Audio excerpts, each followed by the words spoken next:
Tesla ও এক্সের মালিক Elon Musk সম্প্রতি সামাজিক যোগাযোগ মাধ্যমে নেটফ্লিক্স বয়কটের আহ্বান জানিয়েছেন। কারণ হিসেবে তিনি বলেছেন, নেটফ্লিক্স তাদের কন্টেন্টে রাজনৈতিকভাবে অতি সচেতন সংস্কৃতির প্রচার করছে, যা তার মতে সামাজিক বিভাজন তৈরি করছে।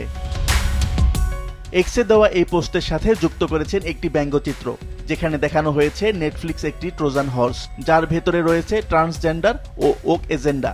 নেটফ্লিক্সের কন্টেন্ট শিশুদের উপর নেতিবাচক প্রভাব ফেলছে, এমনটাই অভিযোগ তার। মাস্কের বক্তব্যের পর দ্রুত ছড়িয়ে পড়ে নেটফ্লিক্স বয়কটের ডাক।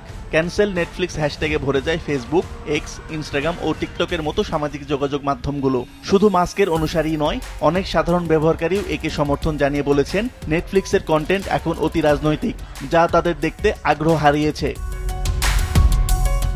এদিকে সামাজিক প্রতিক্রিয়ার সরাসরি প্রভাব পড়েছে শেয়ার বাজারে।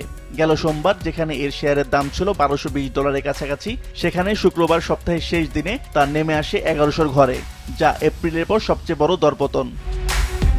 কোম্পানি এই মাসের শেষে তৃতীয় প্রান্তিকের আয়ের রিপোর্ট প্রকাশ করবে, যেখানে তারা $11.53 বিলিয়ন রাজস্ব আশা করছে।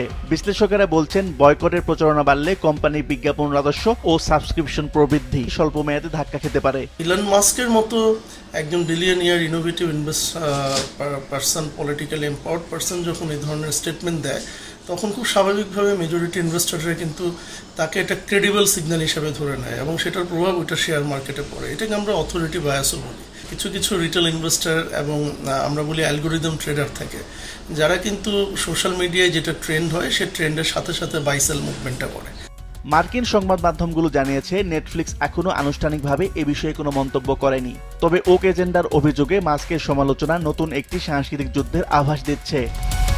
আসিফ আল আমিন, মাছরাঙা নিউজ শো।